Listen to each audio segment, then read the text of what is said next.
할렐루야. 네, 이 시간에는 시편 105편 16절부터 19절까지의 말씀을 통해서 말씀이 응할 때까지 믿음으로 라는 제목으로 함께 은혜를 나누겠습니다.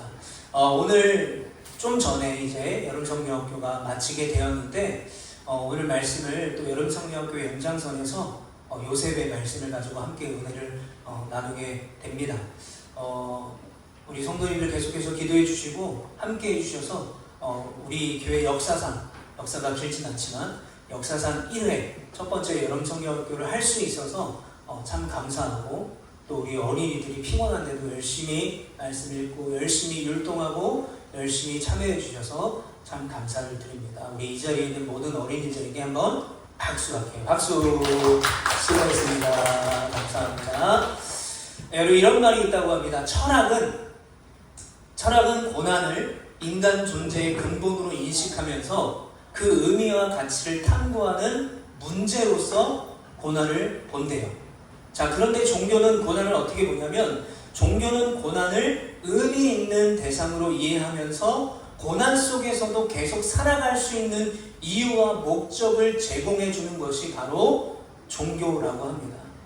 이 미국의 복음주의 기독교 작가이자 저널리스트인 필립 얀시라는 사람이 있습니다. 이 사람은 신앙의 질문을, 우리가 이제 일상생활에서 느끼는 그 어려운 신앙의 질문들을 솔직하게 다루는 것으로 아주 유명한 작가인데요. 특별히 고난, 그리고 해결되지 않는 문제, 하나님을 향한 의문, 이런 모든 것들, 현대인의 시각에서 해결되지 않은 문제들을 깊이 있게 풀어내는 책들을 많이 썼어요. 자, 그 중에 제가 여러분에게 소개시켜 드릴 책은 아주 직설적인 제목을 갖고 있는 책입니다. 하나님, 당신께 실망했습니다. 매우 공격적인 제목을 갖고 있는 책인데요.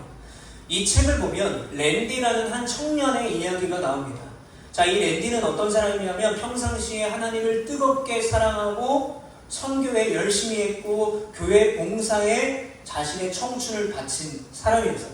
자, 그런데 어느 날 이 랜디에게 어려운 일들이 연속적으로 찾아오기 시작한 거예요. 건강하던 몸에 치명적인 바이러스가 들어와서 불치병이 찾아와서 점점 계속 온몸이 굳어가는, 마비가 되는 질병을 얻게 되었어요.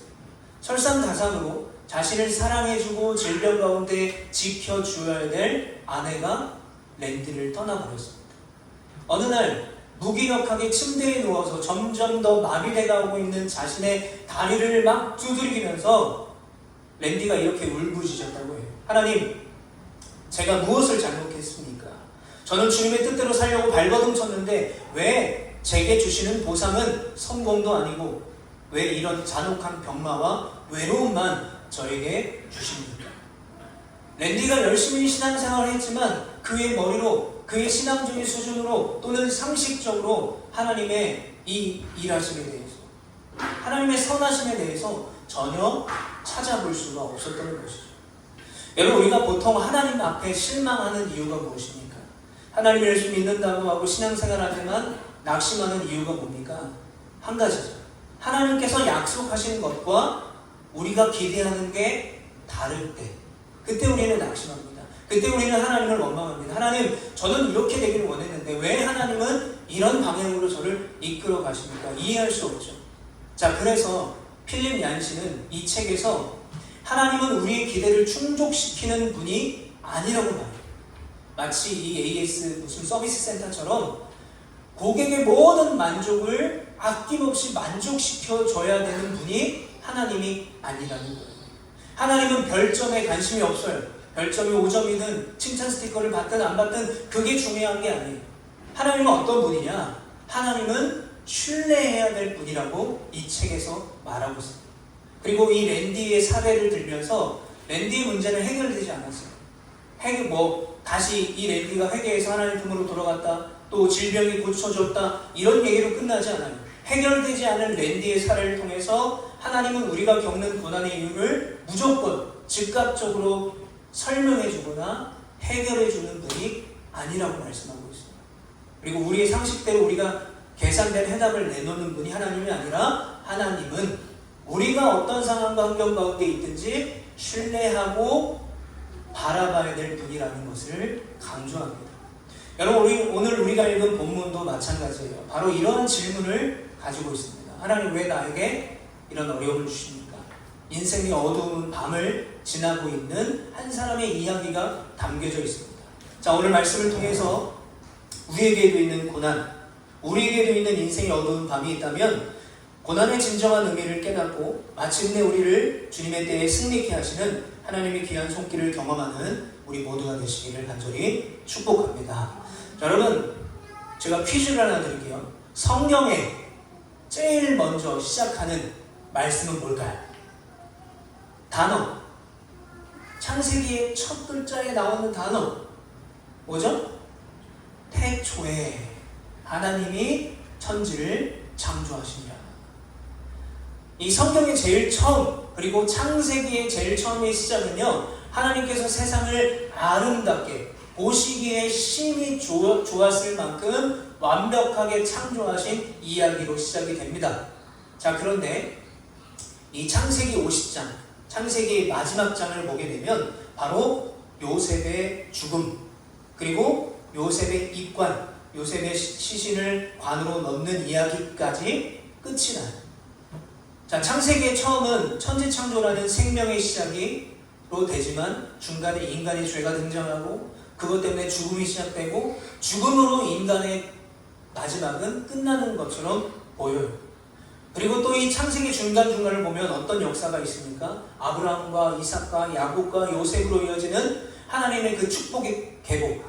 그런데 그 가문은 하나님 앞에 축복받은 은혜가 넘치는 가문처럼 보였지만 동시에 그 가문 안에는 인간의 연약함과 분열이 적나라하게 드러납니다.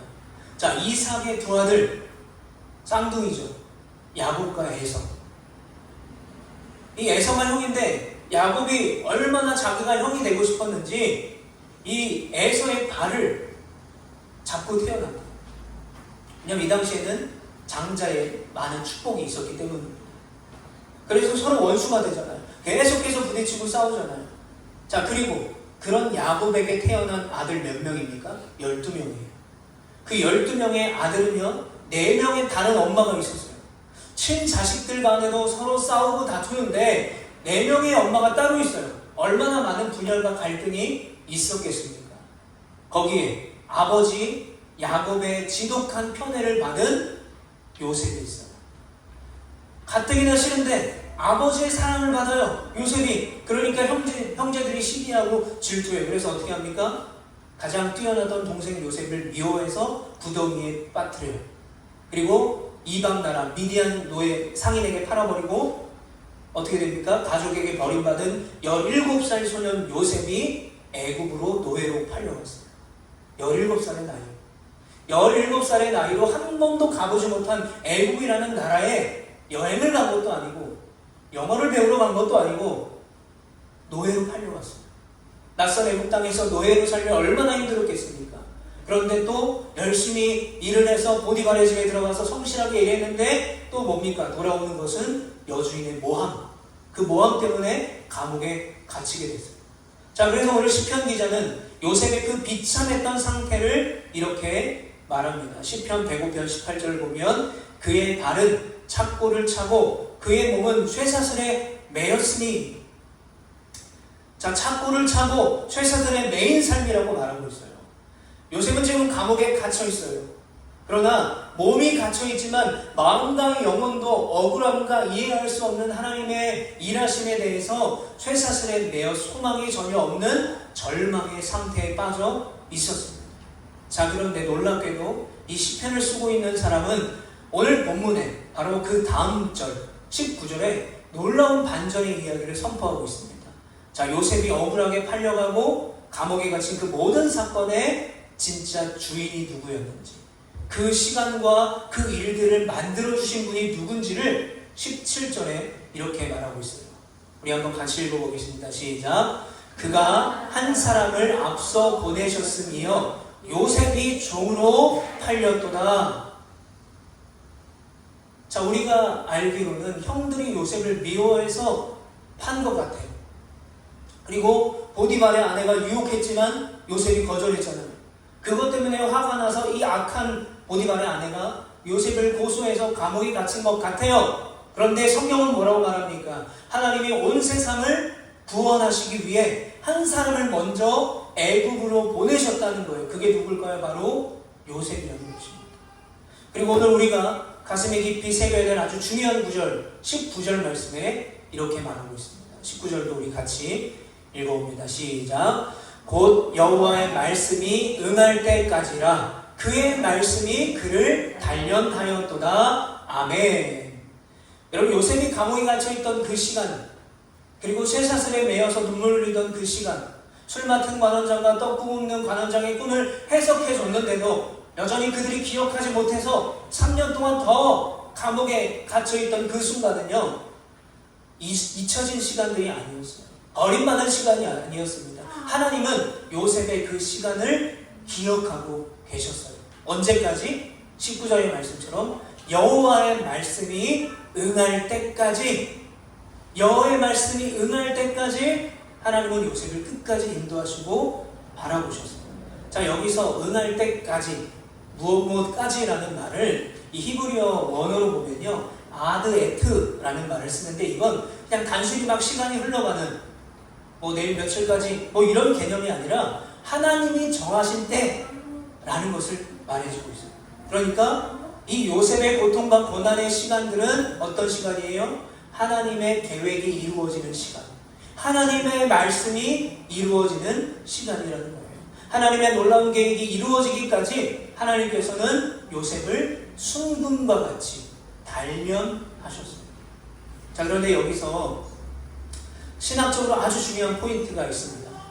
자, 우리는 이 성경을 읽다 보면 이 요셉이 반복되는 고난 속에서 훈련받았구나.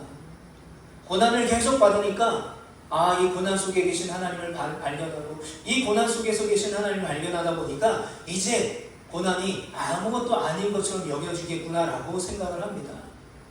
그런데 여러분, 제가 병원을 아무리 많이 다니고 제가 주사를 아무리 많이 맞았어도요, 여전히 병원과 주사는 무서운 존재예요. 여러분, 사람은 고난을 겪을수록 강해지는 건 맞지만 그 고난을 두려워하지 않는 사람이 될 수는 없어요. 그래서 여기서 강조하고 있는 것은 뭐냐면 고난이 요셉을 연단하는 것이 아니라는 거예요. 고난이 요셉을 그렇게 훌륭한 사람으로 만들어준 것이 아니라 고난 속에 선포되어 있는 하나님의 말씀이 요셉을 연단했다는 거예요.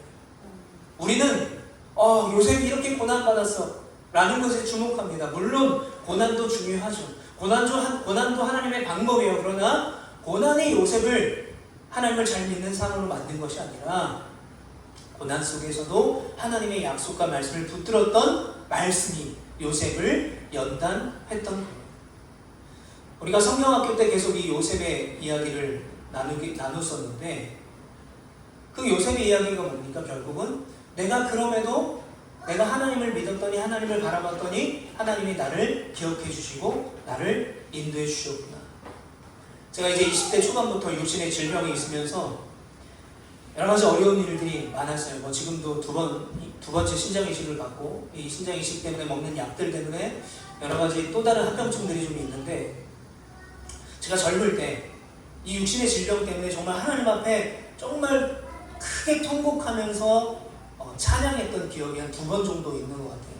한 번은 제가 이제 처음으로 투석을 하게 돼서 이제 복막 투석이라는 걸 하게 됐어요. 응급실로 이제 가게 돼서 바로 여기에다가 이제 투석을 시작하고 나서 이제 배에다가 그 카테터를 삽입해서 하루에 4번 투석을 해야 되는 거를 병원에서 배우고 시작을 했어요.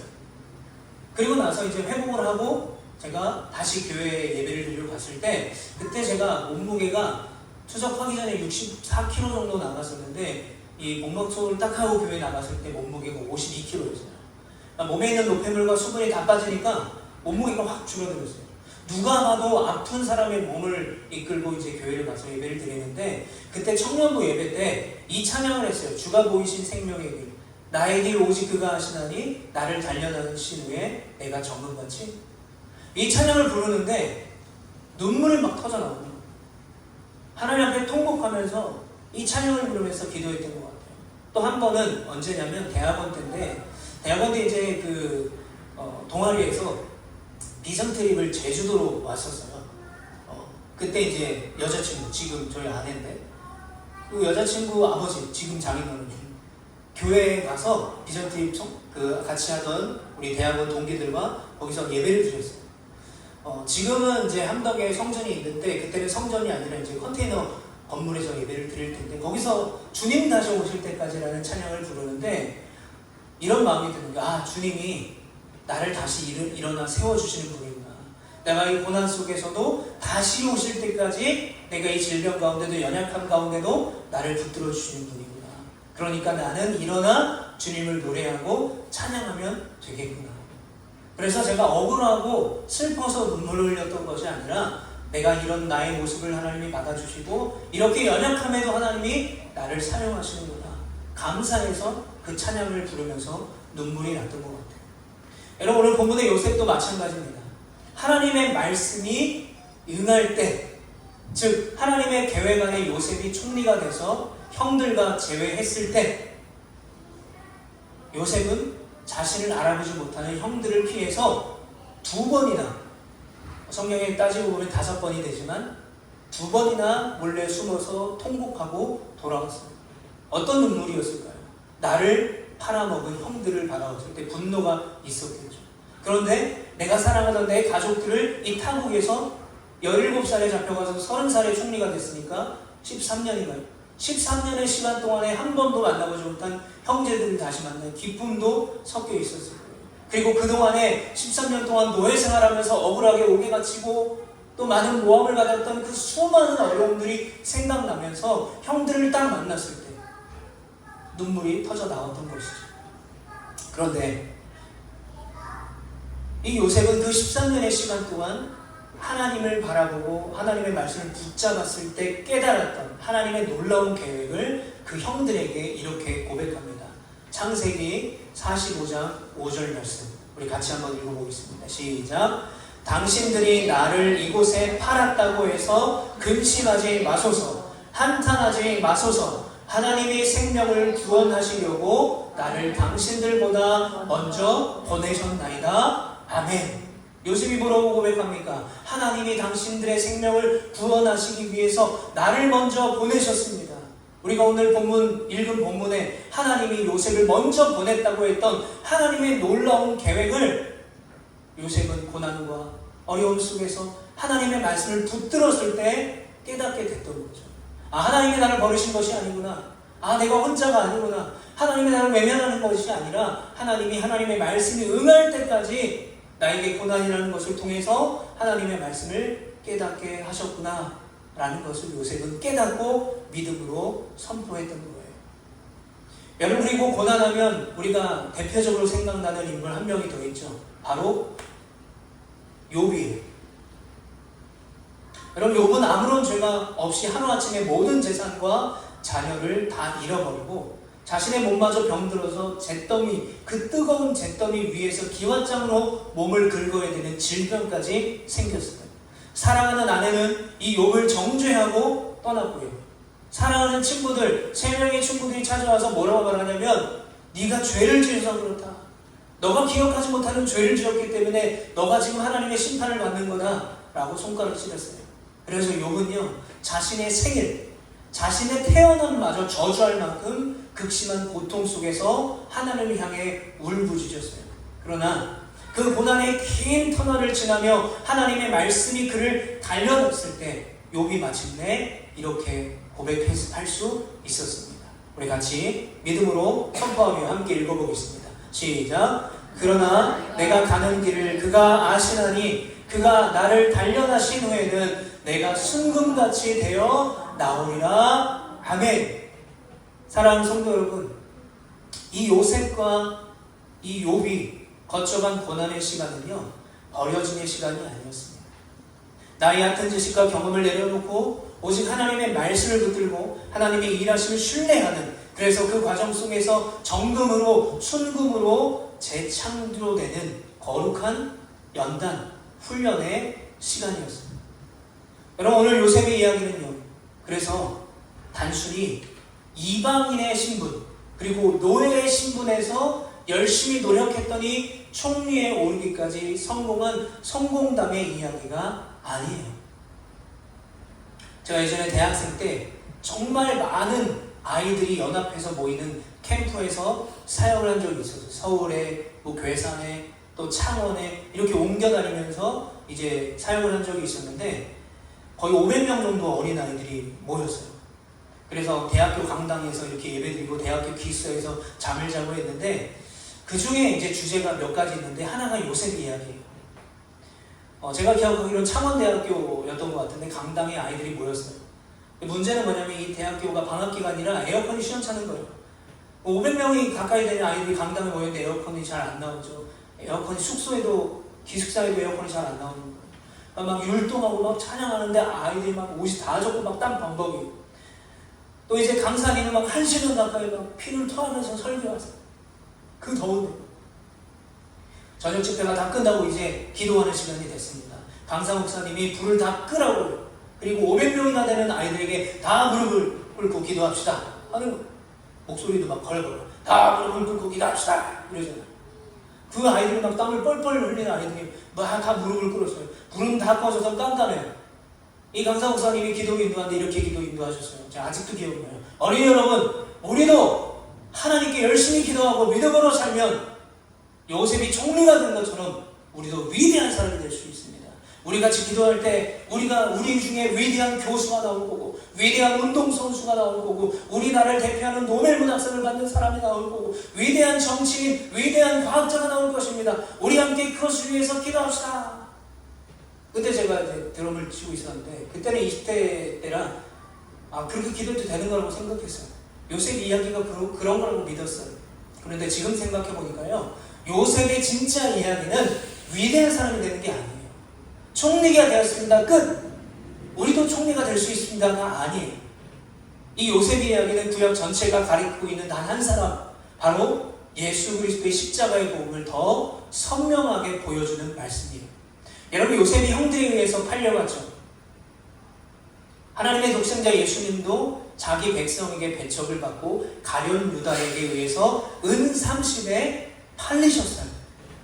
자, 요셉이 죄도 없이 모함을 받아서 감옥에 갇히고 쇠사슬에 매여 있을 때, 고난을 받을 때 아무런 죄가 없으신 예수님께서도 우리를 대신해서 채찍에 맞으시고 손과 발에 대못이 박히시며 십자가라는 극심한 수치와 고통을 당하셨어요.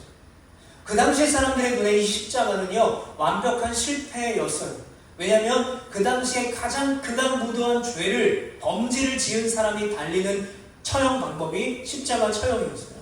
그러니까 이 십자가는 아름다운 게 아닙니다. 십자가는 구원이 아니에요. 십자가는 죽음이었고요, 가장 비참하고 처참한 비극 자체였습니다. 그러나 하나님은 그 가장 어둡고 비참한 십자가를 통해서 무엇을 이루어내셨습니까? 죄와 사망이라는 영원히 죽을 수밖에 없는 영적 기근에 빠져 죽어가던 우리들을 위해, 온 인류를 구원하시기 위해 하나님께서 친히 한 사람, 독생자 예수 그리스도를 십자가에 먼저 보내주셨습니다. 요셉을 먼저 애굽에 보내주셔서 그 기근 속에 형제들을 살리고 이스라엘 백성들을 지켰던 것처럼 예수 그리스도에게 먼저 보내주셔서 죽을 수밖에 없는 우리들을 구원하셨습니다. 여러분, 이 구원의 은혜를 믿는, 이 구원의 은혜를 감사하며 찬양할 수 있는 우리 모두가 되시기를 축복합니다. 여러분, 이 은혜를 놓치지 않고 이 은혜를 꼭 붙드는 여러분 되시기를 축복합니다. 이제 이 창세기의 가장 마지막 장에 보게 되면요, 이 요셉의 인생의 마지막의 순간이 나오게 됩니다. 요셉이 이제 110세가 돼서 죽음을 앞두고 있었어요. 그런데 요셉이 많은 축복을 받아서 자손 3대를 보고 손자 마길이라는 사람의 아들들까지 보는 복을 누렸습니다. 그리고 애굽의 총리가 되었으니 애굽의 총리로서 누릴 수 있는 모든 부귀와 영화와 권세를 다 경험했어요. 그래서 이제 110세가 돼서 하나님의 부름을 받기 전에 임종 순간에 요셉이 후손들에게 남긴 마지막 유언이 있어요. 창세기 50장 24절부터 25절을 보면 요셉이 그의 형제에게 이르되 나는 죽을 것이나 하나님이 당신들을 돌보시고 당신들을 이 땅에서 인도하여 내사 아브라함과 이삭과 야곱에게 맹세하신 땅에 이르게 하시리라 하고, 요셉이 또 이스라엘 자손에게 맹세시켜 이르기를 하나님이 반드시 당신들을 돌보시리니 너희는 여기서 내 해골을 메고 올라가겠다 하였더라. 아멘. 요셉이 마지막 자신의 임종을 죽음을 앞두고 마지막으로 유언을 남깁니다. 뭐라고 말합니까? 나는 이제 하나님의 부르심을 받아 떠나지만 내 삶의 꿈을 주시고 그 꿈을 이루시며 감옥과 노예 생활 중에도 나와 동행하셨던 그 신실하신 하나님은 결코 너희를 떠나지 않으실 것이다. 그 하나님은 반드시 너희와 함께 하셔서 하나님이 약속하신 그 약속을 신실하게 지키실 것이다 라고 말씀했어요. 요셉은 죽음을 앞두고도 하나님의 돌보심과 동행하심을 조금도 의심하지 않았던 것이죠.